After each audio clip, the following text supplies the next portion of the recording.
Students, कैसे हैं आप लोग। आज हम स्टार्ट करेंगे चैप्टर क्लास 10 मैथ्स का चैप्टर नंबर 9, जो कि बहुत इजी चैप्टर है। और ऐसा मान के चलिए कि यहाँ से आप इजीली 4 से 5 मार्क्स ला सकते हैं। और चैप्टर का नेम जो है वो है सम एप्लीकेशन ऑफ ट्रिग्नोमेट्री।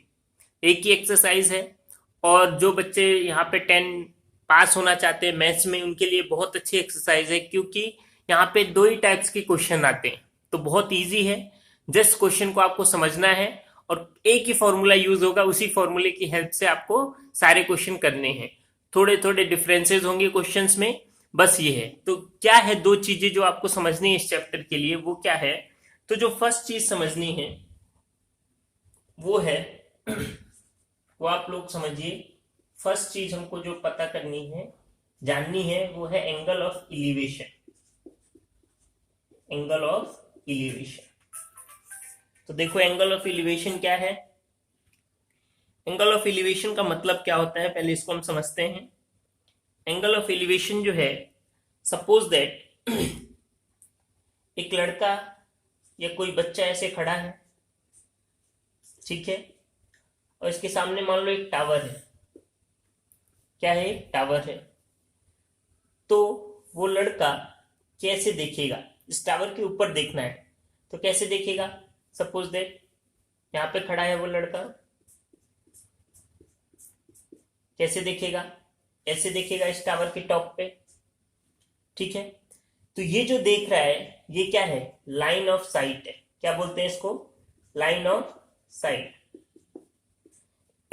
बहुत छोटी चीजें हैं, इसको समझना है हमको। जिस जैसे देखता है वो क्या कहलाता है? Line of site. और ध्यान रखना, ये लाइन क्या कहलाती है? Horizontal line. इस केस में ये क्या है? Horizontal line.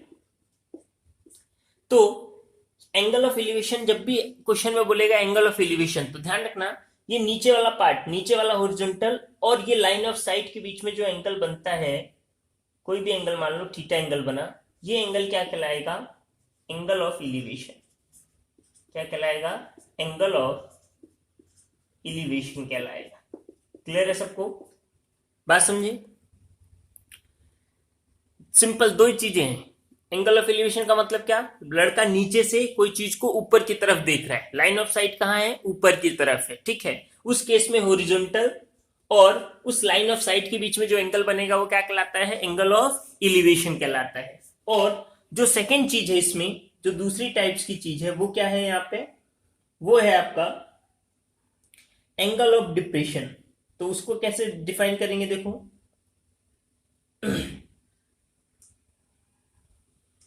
जो सेकेंड चीज हमको पढ़ना है यहाँ पे, वो क्या है? देखो, एंगल ऑफ डिप्रेशन।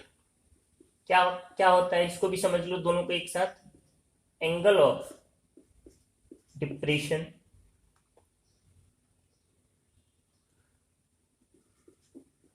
ये क्या होता है? देखो, अगर कोई बच्चा मान लो, अब इसका केस कैसा है,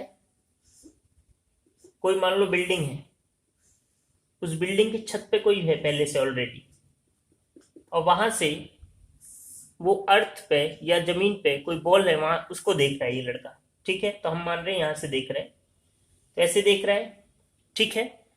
तो ये क्या हो जाएगा? लाइन ऑफ साइट हो जाएगा। क्या हो जाएगा? लाइन ऑफ साइट हो जाएगा इस केस में, ठीक है। क्या हो जाएगा? लाइन ऑफ साइट हो जाएगा। और अब इस लाइन ऑफ साइट और हॉरिजॉन्टल लाइन यहाँ पे क्या होगी? तो ड्रॉ करनी पड़ेगी आपको। ये हो जाएगी हॉरिजॉन्टल लाइन, हॉरिजॉन्टल लाइन हो जाएगी।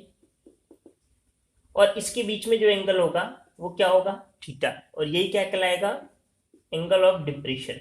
क्या कहलाएगा?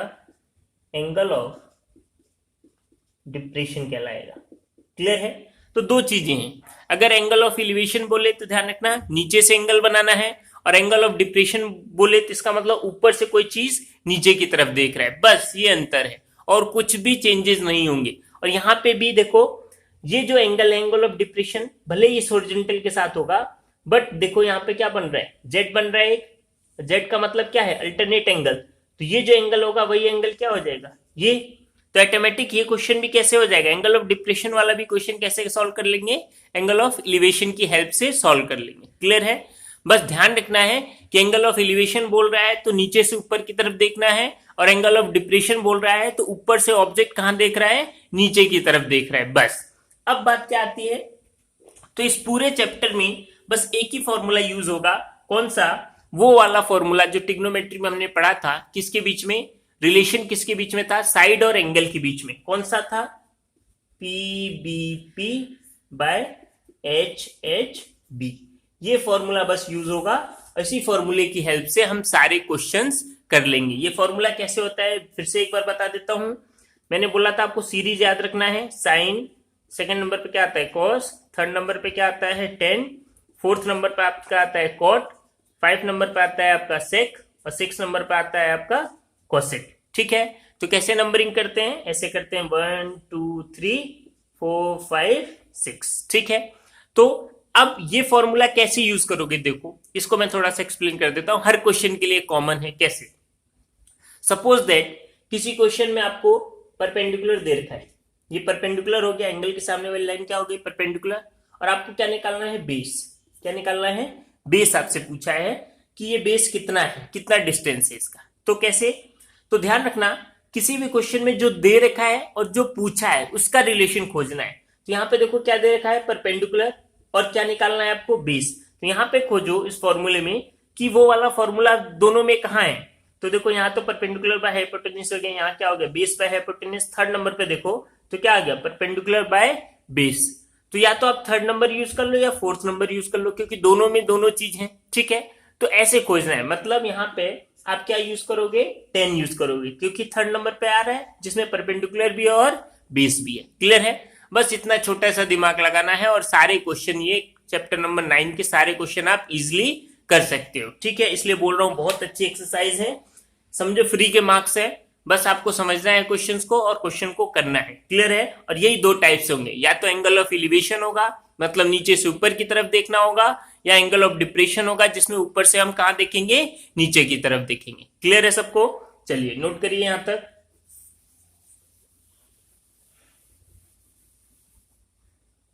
चलिए बहुत अच्छी बात है। आप देखिए क्या यहाँ पर और क्या करेंगे हम। तो इस चैप्टर में क्वेश्चंस जो है बहुत बड़े बड़े हैं, इसलिए मैं क्वेश्चन नहीं लिखूंगा यहाँ पे। आपको क्वेश्चन जब भी आप इस चैप्टर को पढ़े यहाँ से, तो आप एनसीईआरटी अपना बुक खोल के रखिएगा, और इस चैप्टर के सबसे पहले हम क्या करेंगे, एग्जाम्पल्स करेंगे, क्योंकि बहुत बार इस चैप्टर के एग्जाम्पल्स रिपीट हुए हैं एग्जाम में डायरेक्ट। ठीक है, इसलिए पहले सबसे पहले हम एग्जाम्पल सॉल्व करेंगे, उसके बाद हम एक्सरसाइज सॉल्व करेंगे। क्लियर है सबको? चलिए, तो सब लोग अपनी एनसीईआरटी बुक खोल लीजिए, क्योंकि बार बार बोल रहा हूँ क्वेश्चन बहुत बड़े हैं, क्वेश्चन नहीं नोट कर सकते, टाइम वेस्टेज है, इसलिए आप अपने क्वेश्चन अपने एनसीईआरटी बुक पर खोल लीजिए और यहां से सॉल्यूशन समझते जाइए। ठीक है, तो सबसे पहले हम सॉल्व करेंगे हमारा एग्जाम्पल 1 इस चैप्टर का। एग्जाम्पल 1 इस चैप्टर का क्या है, देखिए बोल रहा है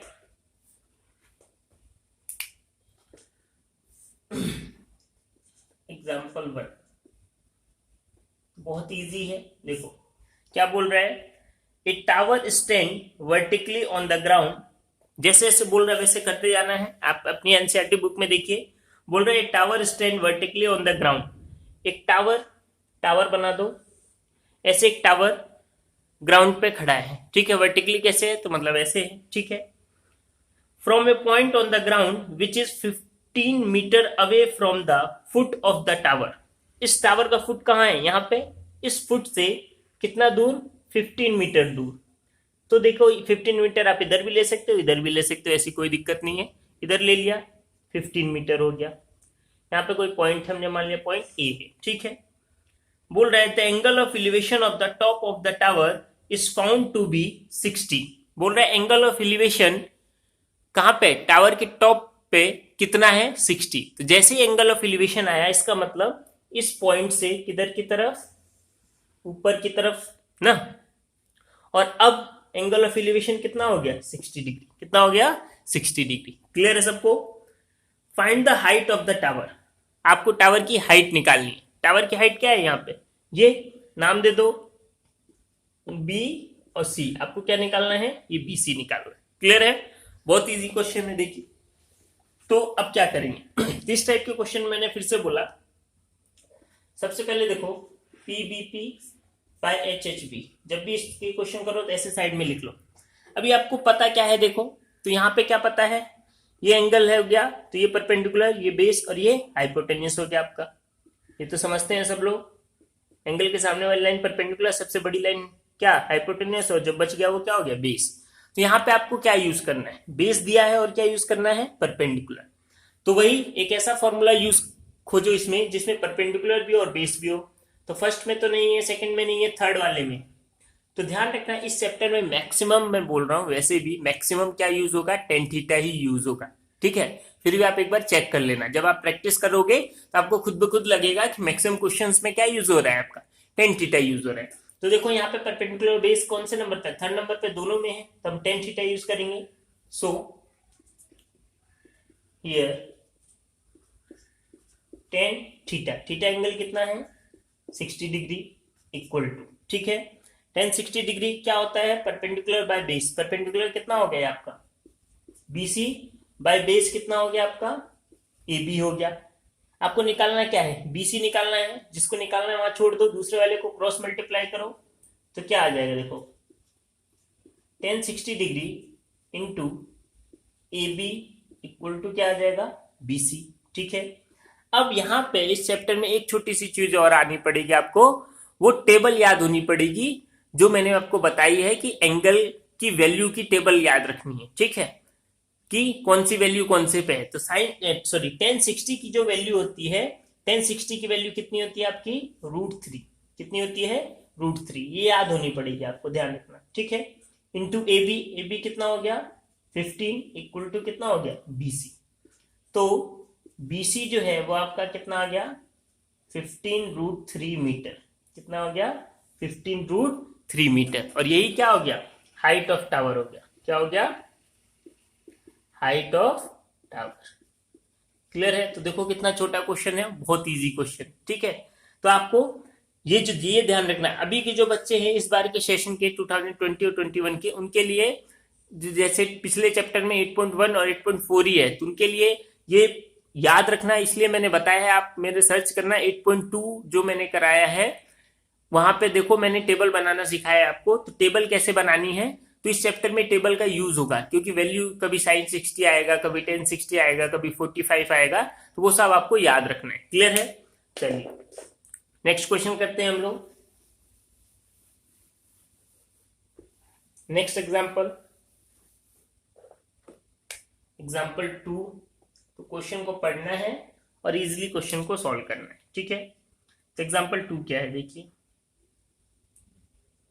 तो एग्जाम्पल 2 में बोल रहे हैं an electrician has to repair an electric fault on a pole of height 5 meter. एक पोल है, मान लिया एक पोल हो गया, बिजली का खंभा सब लोग जानते हैं। ठीक है, कितने मीटर का है, यहां से यहां तक ये 5 मीटर का है। ठीक है, 5 मीटर का है।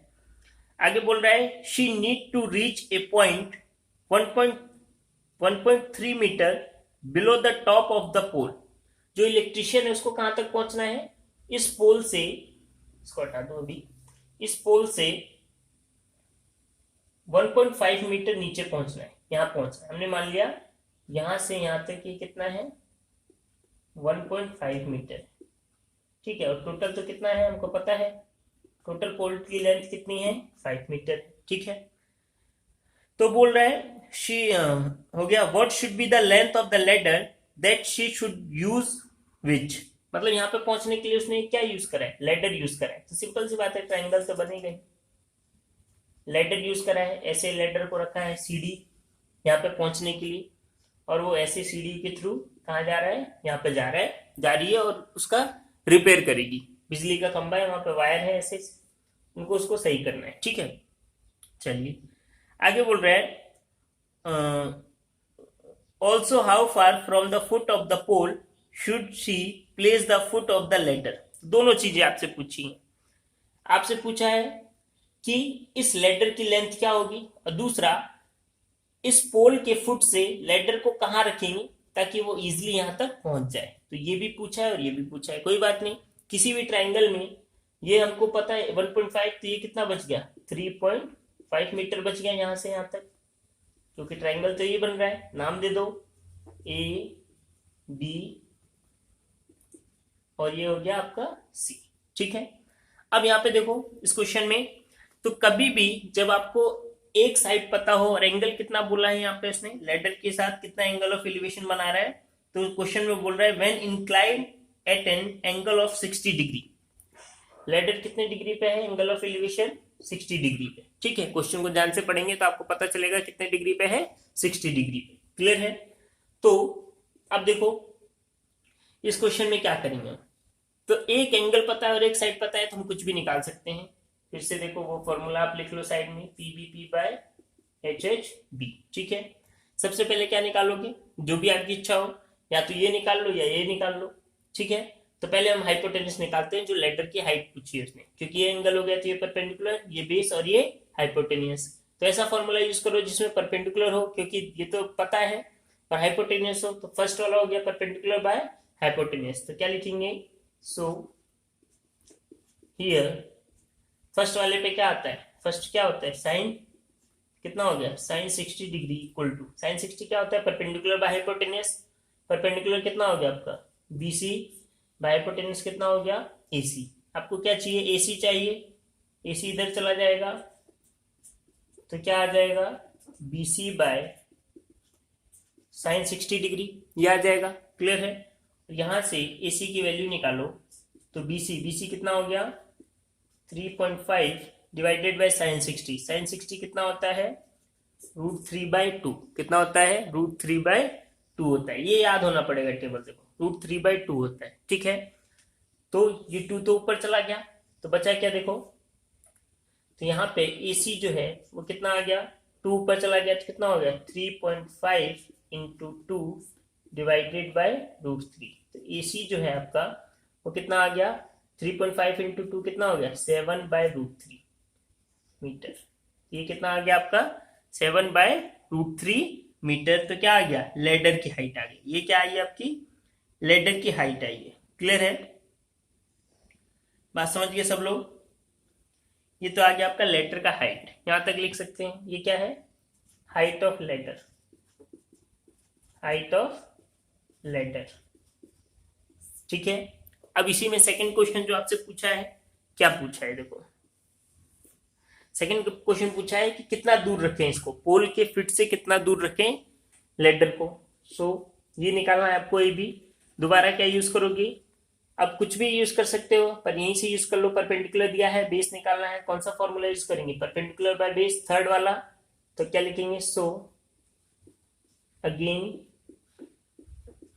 फ्रॉम ट्राइंगल, क्या हो गया आपका ABC, इस ट्राइंगल में क्या निकालेंगे हम 10 यूज करेंगे। 10 कितना हो जाएगा 10 60 डिग्री, और क्या होता है 10 परपेंडिकुलर बाय बेस, परपेंडिकुलर कितना हो गया BC बाय बेस कितना हो गया AB। ठीक है, कितना हो गया AB, हमको निकालना क्या है AB निकालना है। AB इधर जाएगा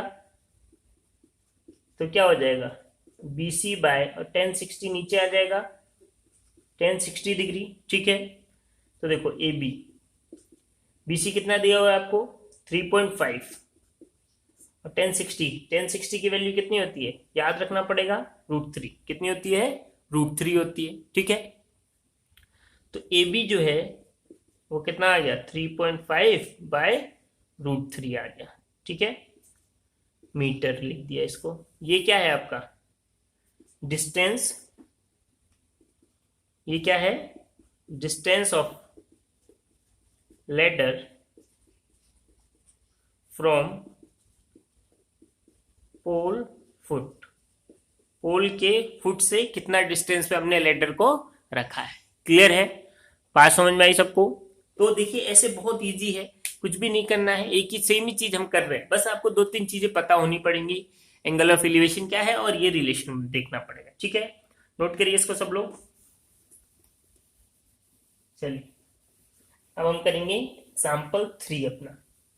तो इसलिए मैं बोल रहा हूँ एग्जाम्पल्स बहुत जरूरी हैं, क्योंकि ये सारे क्वेश्चन आए हुए हैं एग्जाम में, ठीक है, इसलिए मैं करा रहा हूँ।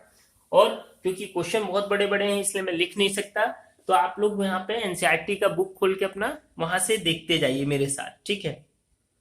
थर्ड क्वेश्चन अब देखिए, थर्ड एग्जाम्पल बोल रहे हैं, बहुत इंपॉर्टेंट क्वेश्चन है, थर्ड एग्जाम्पल इंपॉर्टेंट है, बहुत बार एग्जाम में आया है। एग्जाम्पल 3 क्या बोल रहे हैं, an observer 1.5 meter tall is 28.5 meter away from a chimney.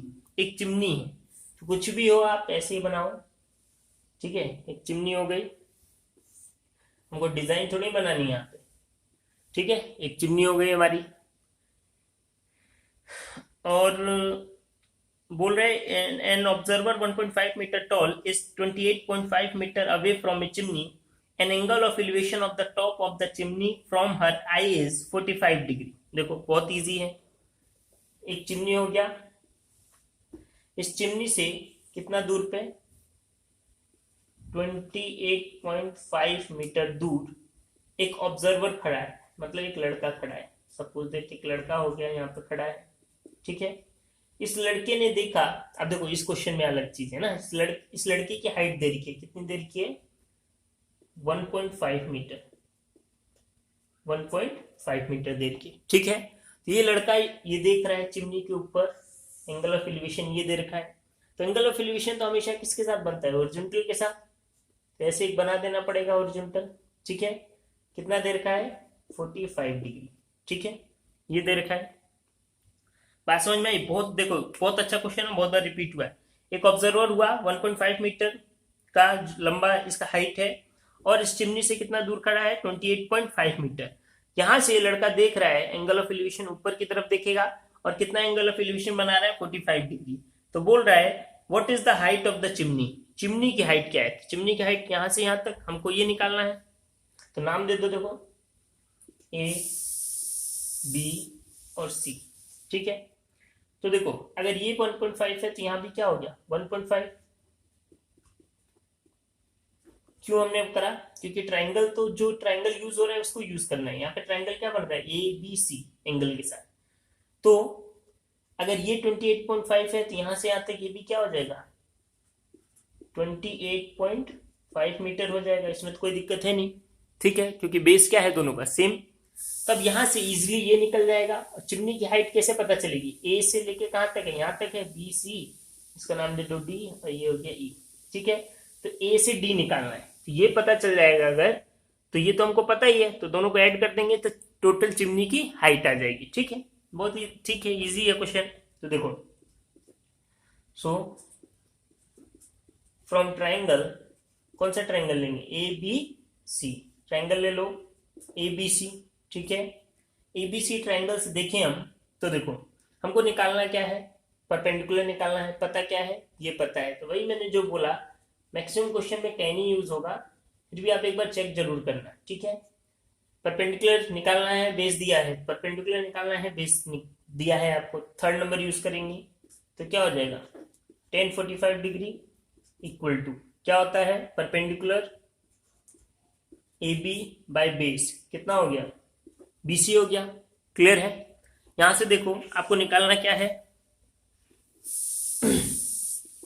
BC निकालना है, तो सॉरी AB निकालना है, ये BC इधर चला जाएगा, कितना हो जाएगा tan 45 degree into BC equal to क्या हो जाएगा AB, तो tan 45 कितना हो गया 1, और BC आपको दिया हुआ है कितना है 28.5 इक्वल टू क्या हो गया AB हो गया। तो AB जो है वो कितना आ गया 28.5 मीटर, मतलब ये वाली हाइट तो कितनी आ गई 28.5 मीटर आ गई। आपसे पूछा है, ये तो पूछा नहीं, आपसे पूछा है height of the chimney, so height of chimney is कितना हो जाएगा, चिमनी की हाइट क्या है टोटल AD, और AD किसके इक्वल है AB प्लस BD के, तो AD कितना हो जाएगा AB कितना है आपका 28.5 प्लस BD, ये कितना है 1.5।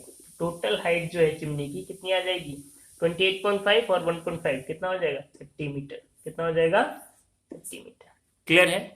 तो इस तरीके से हम सारे क्वेश्चंस करेंगे, बहुत इजी हैं। मैं बार बार बोल रहा हूँ फ्री के मार्क्स हैं, अगर आप यूज करो थोड़ी सी मेहनत करोगे तो फ्री के मार्क्स हैं, बहुत हेल्पफुल होंगे। वो बच्चे जो थोड़ा मैथ्स में कमजोर हैं, सोचते हैं कैसे पास होंगे, तो उनके लिए बहुत इंपॉर्टेंट है ये कि ऐसे इस एक्सरसाइज को यूज करें, क्योंकि आपने पिछली एक्सरसाइज देखी है और अब तो वो भी बहुत इजी हो गई है। तो दोनों एक्सरसाइज यूज करने से आपको 10 मार्क्स के अबो अगर नंबर आ जाते हैं तो बहुत हेल्पफुल होगा आपको पासिंग मार्क्स लाने में। ठीक है, तो आज के लिए इतना हो गया। नेक्स्ट क्वेश्चन हम कल करेंगे। Thank you. और आप प्लीज इसको लाइक करा करिए वीडियो को और सब्सक्राइब भी करिए। Thank you.